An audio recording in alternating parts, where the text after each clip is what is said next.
সব সময় তো মানুষ কংলাকের হচ্ছে এই শুধু পাহাড়টাই দেখে, কিন্তু কংলাকের আশেপাশে অনেকগুলো প্লেস আছে। অবশ্য পর্যটকরা আসে না, কারণ এখানে আসতে গেলে অনেক টাইম লাগে। কিন্তু আস্তে আস্তে বৃষ্টি চলে আসছে, সেখানে হচ্ছে যে ভালো কিছু ছবি ভিডিও নিতে পারি না, দুঃখের বিষয়। কিন্তু এই প্লেস যেটা আছে সেটাতে আসছিলাম প্রায় আরও 7 বছর বা 8 বছর আগে।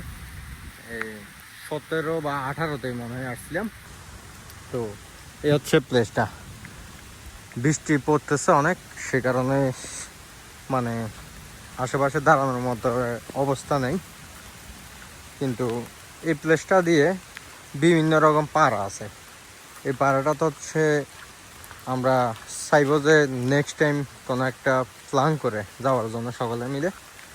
তো বৃষ্টি পড়তেছে, বেশি কিছু আসলে বলার নাই।